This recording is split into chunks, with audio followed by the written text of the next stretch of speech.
Students, today we will discuss the practical aspect of advocacy, rather to say the practical aspect of advocacy in the High Court.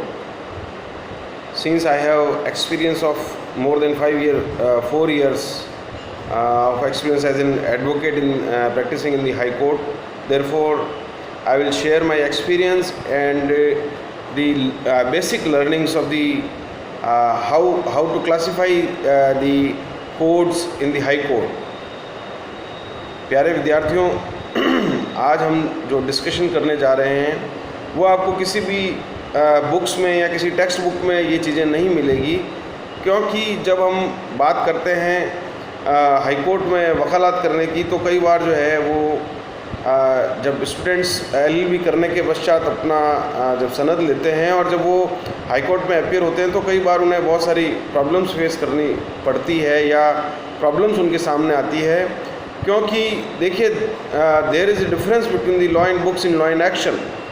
जो वास्तविक रूप में जो किताबों में ज्ञान होता है और जब वास्तविक रूप में जब आप वकालत करने के लिए कोर्ट में जाते हैं तो कई बार आपको परेशानी होती है, क्योंकि जो पुस्तकों में जो वास्तविक रूप में जो विधि का ज्ञान होता है और जो वास्तविक रूप में जो विधि का ज्ञान होता है उसमें बहुत अंतर होता है। इससे पहले मैंने आपको सेक्शन 2A में के एडवोकेट्स एक्ट 1961 में एडवोकेट की डेफिनेशन को बताया। उसके बाद मैंने आपको ये बताया कि भाई सीनियर एडवोकेट कौन होता है और एडवोकेट ऑन रिकॉर्ड कौन होता है at the cost of reputation. मैं आपको वापस बताता हूँ कि सीनियर एडवोकेट जो है it's a designation given by the division bench of the court, high court and the supreme court as the case में भी। तो इस प्रकार से हाई कोर्ट और सुप्रीम कोर्ट के जो डिवीज़न बेंच है उनके द्वारा जो है वो सीनियर एडवोकेट को डेजिग्नेट किया जाता है। इट्स एन ऑनर, वो एक वास्तविक रूप में एक ऑनर है कि भाई वो जो है जब भी होगा वो ब्रीफ जो है वो अलोन नहीं लेंगे। जब वो आर्ग्यूमेंट करते हैं तो वो अकेले नहीं खड़े होते हैं, उनके साथ कोई जूनियर एडवोकेट खड़ा होता है और वो डायरेक्ट ड्राफ्ट या ब्रीफ नहीं लेते हैं, वो लीगल नोटिस नहीं देते हैं। तो ये एक्चुअल में उनके प्रति एक ऑनर है कि बाहर में जो है वो ऑनर है। और मैंने आपको ड्रेस कोड के बारे में जो है सीनियर एडवोकेट की ड्रेस कोड के बारे में बताया कि एक पीछे जो है वो एक फ्लिप होती है, जो गाउन होता है उस गाउन में जो है वो पीछे की ओर एक फ्लिप होती है। तो इस प्रकार से जो है सीनियर एडवोकेट को जो है डेजिग्नेट किया जाता है। आज जो हम जो बेसिक बात करते हैं कि भाई क्लासिफिकेशन ऑफ कोर्ट्स तो आपको CRPC के अंदर बताया गया है, लेकिन क्लासिफिकेशन ऑफ हाई कोर्ट्स या हाई कोर्ट्स में किस प्रकार से जो है वो क्लासीफाई किया जाता है। क्योंकि देखिए कई बार जो है वो हाई कोर्ट की जो वर्किंग होती है वो जो स्टूडेंट होता है जब वो वकालत करने जाता है तो उसको समझ में नहीं आता कि मैं वकालत हाई कोर्ट में जो है वो किस प्रकार से करूं, क्योंकि वो उसका जो हाई कोर्ट का जो क्लासिफिकेशन ऑफ कोर्ट है उसको नहीं समझ पाता है। क्योंकि देखिए जो कॉज लिस्ट है वो आपको पता है डेली कॉज लिस्ट और वीकली कॉज लिस्ट जब एडवोकेट के घर जाती है तो जब वो कॉज लिस्ट उनके घर जाती है तो जब एज ए जूनियर जब आप किसी भी चैम्बर में जब आप प्रैक्टिस करेंगे या कार्य करेंगे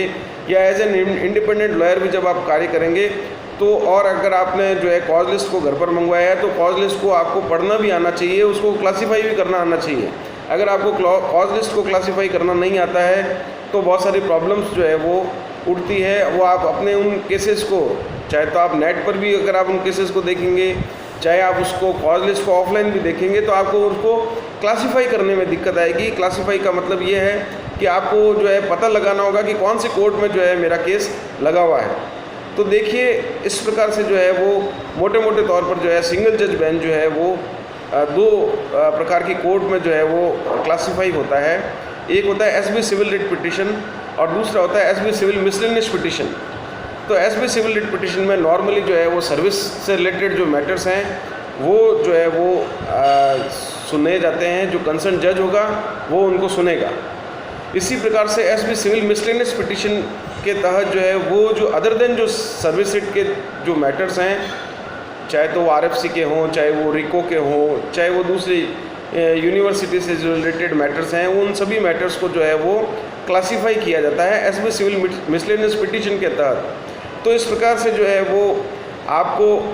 अदार जब आप वकालत करेंगे या आप अपने किसी चैम्बर में प्रैक्टिस करेंगे, अपने बॉस के वहाँ प्रैक्टिस करेंगे, तो आपको ये बेसिक चीज़ें पता होनी चाहिए कि SB सिविल पिटिशन जो है वो कहाँ लगाई जाएगी, SB सिविल मिसलेनियस पिटिशन जो है वो कहाँ जाएगी या कहाँ क्लासीफाई होगी। तो जब आप अपना केस या आपका जो क्लाइंट है उसके केस को जब आप डील विद करेंगे तो उसको जो है वो देखेंगे कि अगर वो अदर देन सर्विस पिटीशन है तो वो एसबी सिविल मिसलेनियस पिटीशन के तहत जाएगा, और एसबी सिविल मिसलेनियस पिटीशन के तहत जाएगा तो आप जो कंसर्न जज है या जो उसके कंसर्न जज की जो कॉज लिस्ट है उस कॉज लिस्ट में उसको आप सर्च करेंगे। तो इस प्रकार से जो है ये चीज़ें बहुत आपके फ्रूटफुल होगी कि भाई आप जो है उसको कोर्ट में जो है किस प्रकार से क्लासिफाई करते हैं। इसी प्रकार से जो है वो इसकी अपील भी जो है डीबी स्पेशल अपील या डीबी सिविल रिट पिटीशन और डीबी क्रिमिनल अपील भी होगी। इसी प्रकार से जो है जो बेल है वो आपको एसबी क्रिमिनल जो है मैटर में भी जो है वो लगेगी। तो इस प्रकार से आपको क्लासिफाई करने आना चाहिए, आपको उस प्रकार से कॉज लिस्ट में उस चीज़ को सर्च करना आना चाहिए, उस केस को जो है वो सर्च करना आना चाहिए। अगर आपको वो सर्च करना नहीं आता है तो फिर जो है आपको बड़ी दिक्कत होगी। तो मेरा ये मानना है कि आपको जो है वो जब आप बुक्स पढ़ते हैं, क्योंकि ये आपको जो मैं आपको आज जो बात बता रहा हूँ ये आपको किसी भी प्रकार की बुक्स में, क्योंकि प्लीडिंग की बुक्स में आपको ये नहीं मिलेगा कि किस प्रकार से जो है वो हाई कोर्ट में केसेस को जो है वो क्लासीफाई किया जाता है। तो बार काउंसिल ऑफ इंडिया ने भी जो है धीमे धीमे जो इस प्रकार से मूट कोर्ट कॉम्पिटिशन और जो आपके जो प्रैक्टिकल आस्पेक्ट है कोर्ट में, क्योंकि आप जब कोर्ट में जाते हैं तो बड़ी प्रॉब्लम आती है because there is difference between the law and books in law and action. जो किताब में है कानून और जो एक्शन में जो कानून है उसमें बहुत अंतर आ जाता है और आपको वहाँ बड़ी